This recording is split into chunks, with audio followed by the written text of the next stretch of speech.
Oh, looks like Wells Fargo really stepped up security. I'll try another door.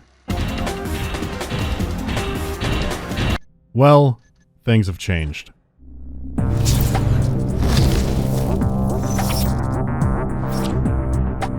Thief 2: The Metal Age came out not even a year and a half after Thief 1. This kind of sequel was not uncommon in the era. If the first game was solid enough, just build onto it. So with that in mind, I'm going to assume you saw my Thief 1 video. The Dark Project has a tutorial and the Metal Age does not, so I also don't want to be repeating myself. For now, I'll say that as good as Thief 1 was, 2 does some things even better. So let's get started. Sadly, the Steam version of Thief 2 is just as bad as Thief 1's. It's better on GOG, you know what New Dark is. However, at the time of this video, I believe their build is based off of Taffer Patcher. It's better than vanilla, but also outdated now. So instead of using T-Fix Lite, I'll be using T2 Fix Lite. Getting the sound is the same deal as before, so no big changes here. The one thing it does alter is actually immediate. It's the first screen you see when you're playing the game. There's a fence you can't climb, but a good friend unlocked a side door for you. But now... it doesn't matter too much, it's still a pretty bad way in. And he never did say that you couldn't jump the fence, just that his way was better. It's the only good way in. So it doesn't break canon, it's still good for Wikipedia or whatever the Thief Wiki is called. It probably doesn't matter. Okay, now I can pull up the new intro.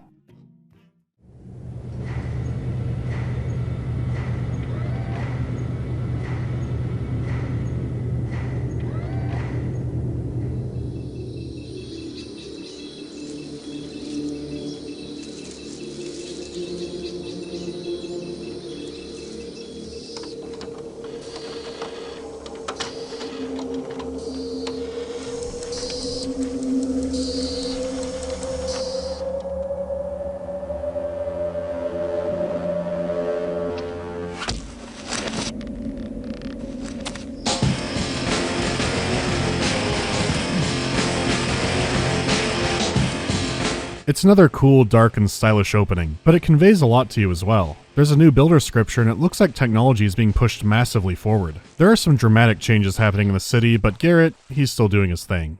The story takes place roughly a year after the events of the first game. This time only the first mission is really standalone and the story kicks off in the second. Your first job is to help your old friend Basso, who you might remember being unconscious in Thief 1, and once again he needs you to do all the work and help him elope. Not too much going on over there, so I'll say a bit more about what's happening in the world. The city only had bits and pieces of technology before, but things have come a long way. Electricity is much more available now, so the whole city is undergoing a kind of industrial revolution. The poor can have a garage door now, and the rich are becoming unfathomably fancy. It's surreal to see an office layout that looks pretty modern. For all I know, they might already have Twitch streamers. You would think the Hammers would be behind this, but not exactly. They've gone through a religious schism. Not the we're gonna kill each other nonstop for 2,000 years kind. More the I don't want to play with you anymore kind. The Hammers are now completely outclassed by the Mechanist Order. The Old Guard were already pretty fanatic, but these guys are something else. The revolution is all thanks to them, and their technology is spread into crime stopping. Combined with the City Watch crackdown, crime is almost completely eliminated. For a price.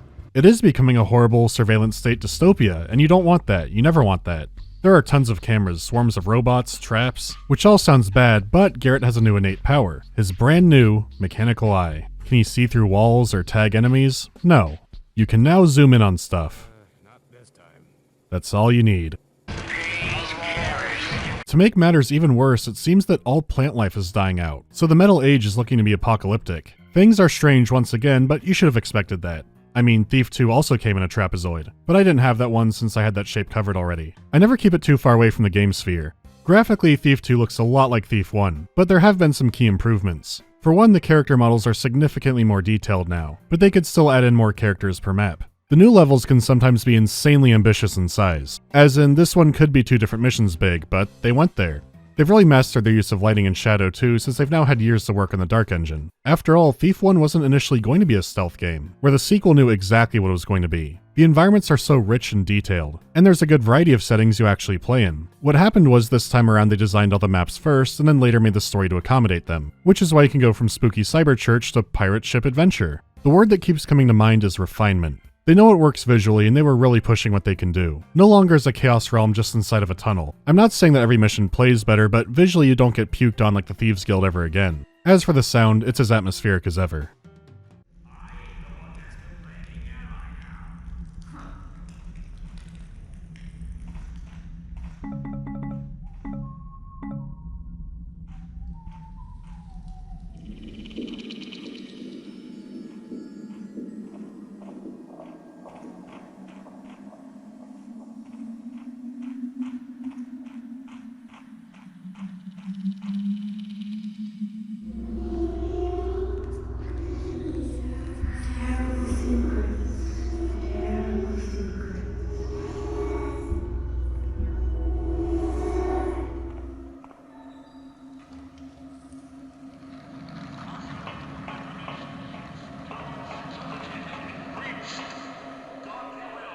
The music is again tied with the ambience. There's nothing quite so burned into my brain like Victoria's theme, but there's good stuff here. It's become more pronounced and creepy.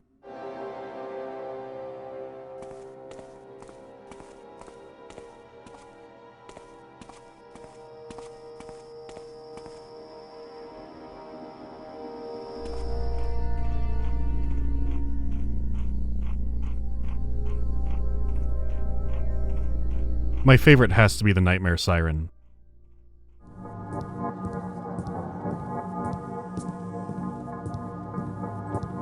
Once again, they can play to their strength because they actually know what they're making this time. It really hammers the don't get caught feeling into you.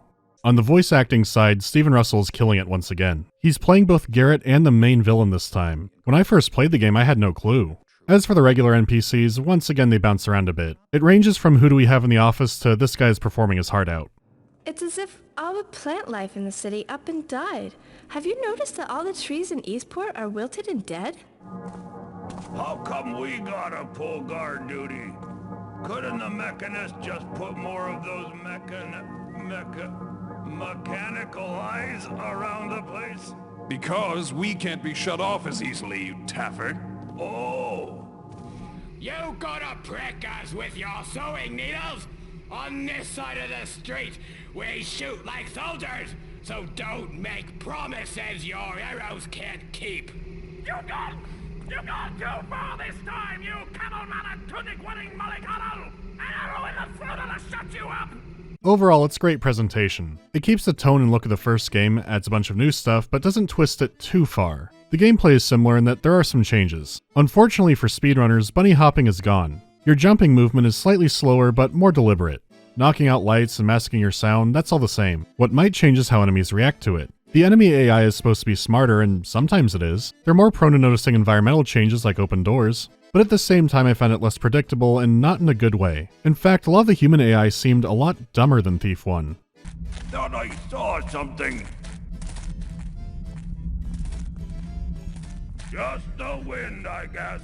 I'm not saying Dark Project enemies were geniuses or anything, but it kept feeling like I was getting away with things that I really shouldn't have. Then sometimes the opposite would happen and a guard across the map would have ESP. I even experimented with this a bit to make sure I wasn't going crazy, and yeah. Here a guy is turned around 100 feet away and I set down Moss, but he bolts right at me. Both extremes were in a constant case, but it was definitely noticeable. This could all just be a weird, subjective thing that happened to me. I don't know. They mostly do just fine. As for the player, you do have some new tools besides the eye. Flares finally give you a cheap, expendable way to have some better light on you. Slowfall potions let you make sick jumps without sending your kneecaps across the street. Invisibility potions sound game-breaking, but they're rare and expensive. More of a get-out-of-jail-free card. There's some other stuff. Oh, the tactical frog grenade. But all the old stuff still works fine. Nay, not a single beast. Good riddance, then. Noxious things. There are quality of life changes here and there, like showing where you've been on your map and saying when you found a secret, but the main appeal is all the new missions. Whether it's breaking into a police station or a bank heist or escaping a city, it's all about stealth. There are no curveball adventure or combat maps, sneaking is the name of the game. The strength in that is that you don't have the abrupt shift in a level's pacing because it's trying to be a different genre. The maze factor is pretty low this round and your maps are frequently filled out. There are some incredibly engaging missions in this, and they typically don't require as much hunting for petty loot. For example, in the bank heist mission you're there for evidence. The idea is that you want to be in and out because the place is swarming with security. But if you want to, you can still rob the place blind. There's an entire upper floor that you don't have to go to, but it's your freedom to try and do the Peter Panda dance to break into more stuff. It's fun because you're choosing to get more money for the next mission instead of being forced to. Life of the Party is the gigantic mission I mentioned earlier. In this one, you climb across the city's rooftops to try and break into a skyscraper. And you could beeline right for it, there's plenty of loot inside. I mean, good god, it's huge. This could easily be its own mission. Still, you shouldn't want to rush to it because the city is full of cool stuff. There are tons of side stories and Easter eggs and treasures. The exploration is so rewarding. My favorite is when you stumble upon a little greenhouse garden. There's a spider in there and they're always a problem. So naturally you go, haha, and then it dies. Then you read a journal and it's someone's beloved pet named Long Daddy. If you load a save from before that, yeah, he's harmless. So that made me feel like a dick the first time. There are so many great moments like that. Unfortunately, not every mission is a winner. The worst part is it's not like a Thief Gold issue where I just don't like the map. This time around it feels like padding. And it probably was. Thief 2 was a very rushed game, as in employees weren't bathing or sleeping for days on end rushed. They likely wanted to have the same number of missions that Thief Gold had, but they didn't have time for that. So here are some examples. Ambush is a map set in the city streets, and I don't like it that much. It's a good premise, a cool idea for a map, but they don't do much with it. It's not a grand caper across the streets or anything. That said, they bring the map back to have you do a trailing mission. It's not like Assassins where it's leading you to a cool place. This is nothing but following. You could take the last minute of this mission and put it in the next map and it would be a lot better. This whole thing could have been condensed into a cutscene and you wouldn't miss out. Later, they straight up bring back the Lost City map from Thief, but now it's being excavated. The goal is finding and kidnapping someone, but it has some annoying mechanics attached to that. I wouldn't mind some Lost City Indiana Jones, but it's the same map from 1. In fact, in a change I didn't like, Gold Edition already added human enemies into that level, which makes the idea here feel even more we did this already. That still has nothing on this. Casing the Joint is a ghost and scouting mission. You go into a large mansion to hunt for secret passages and fill your map out. It's an intricate map and I do like it. The issue is you're preparing for your next mission, which is the exact same map. There's proper security now and treasures to steal that have unique challenges to them. It makes me wonder what the point of the previous map was. Ghosting it could have just been an expert difficulty option. It's not very tense because you've been all over the place by now and you know where the secret passages are. Also in the vanilla game, there are unaligned objects and lights facing the wrong way. And these are the last 2 missions before the finale. It's disappointing. Despite all that, the rest is fantastic. Every single mission is geared for sneaking. So I would say that Thief 2 is a better stealth game than Thief 1, and for some people it's the ultimate stealth game. The experience is so much more focused. That said, I do miss the horror element since Thief 1 had a lot more of that. I would have liked another Bone Horde or Haunted Cathedral kind of adventuring map. The Metal Age doesn't have anything like that, and the real tragedy is that it was going to. Thief 2 Gold had started development. There were going to be several new missions, including a horror necromancer-themed one, and some existing stuff would have been retooled as well. Sadly, the studio died before all that happened. Looking Glass really was a lot like Jesus. They weren't around long, but they pulled off some genuine miracles before being killed off way too soon. It just sucks, and it makes the game's shortcomings hurt even more. If only they had some more time. But most of what they did make plays great. As for the story, it still has the same great environmental storytelling. Like, the Mechanist faction still claims to revere the Builder, but then you go to their sites, and the Builder is in darkness. He's gone from revered to being in a storage unit. There are good, strong moments like that, but a lot more is told to you directly. There's a lot more intricacy to the plot this time, so it's understandable. They don't dump too much at you that you couldn't put together yourself. You're still expected to have a functioning frontal lobe. There isn't more reading because it's dumbed down. The story kicking off sooner means there's more events and characters to develop. I'm not going to go play by play or anything, but there is one character I want to focus on. So if you don't want spoilers, go to here. How can I not talk about Karras? Our Mechanist Messiah has so much going on. He's an amazingly well done villain. Karras is the founder of the new religion and a certified genius. He's responsible for inventing the cameras, robots, and other wonders. He's shaping an entire golden race to be in his image. His power and influence in the city is massive. He's been growing a god complex, and it's not too crazy with his resume. What's the personality of a mastermind inventor like that? Well, he's a massive dweeb.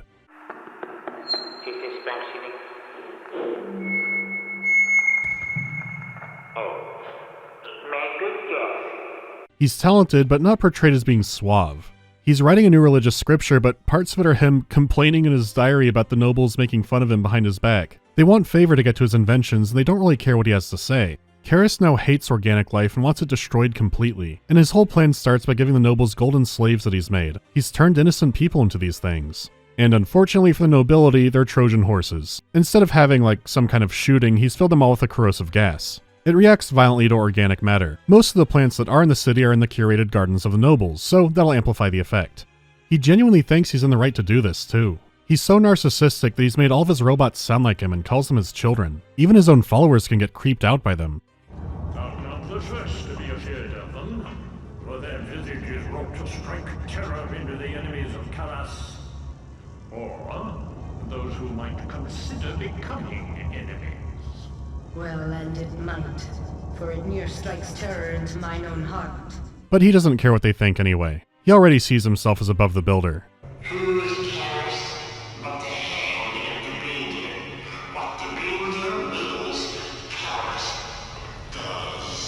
What the builder wants, Karras makes. Praise to Karras. Amen. He's fun, but there's still an underlying tragedy to him. I always wondered what happened to him to make him hate life that much. He probably got made fun of for his voice. I can get that, I had to take speech classes as a kid. But statistically, I shouldn't have been born, so I'm not complaining. Maybe he was so smart he couldn't relate to anybody, or some combination of stuff. Whatever it is, he's a huge asshole now. Garrett ends up teaming up with Victoria to stop him. She's taken over from the Woodsy Lord since he got tricked to death. While the Hammers dislike pagans, the Mechanists are outright genocidal towards them. An old enemy is a new ally once again. This adds on to the mythos of the series too. Last time the pagan ways were disabling things, but this time it's the builders. When it comes to nature versus civilization, you can't just wipe one out and let the other one go unchecked. Garrett has been keeping the balance whether he really wants to or not. The final mission is a trial of endurance. It's a large map and really feels like a test of your skills. What I hate is the beginning part where you have to do IKEA shit, which means gathering some parts up and assembling them into what you need. I hate doing this every single time, but then you have the real challenge.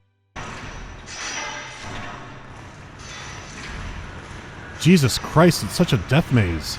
The keepers didn't prepare me for this. Oh, that's right.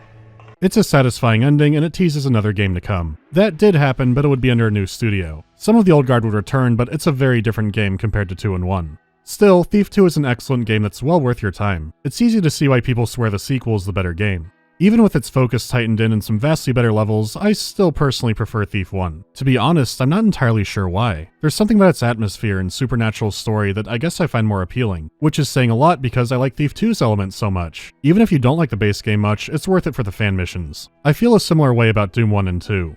The game will be 69 cents for the next few days as the whole trilogy is still on sale. Next time I'll finish up the trilogy. This will take me a little longer, I have some sneaky upgrading to do and... Wait, what's happening?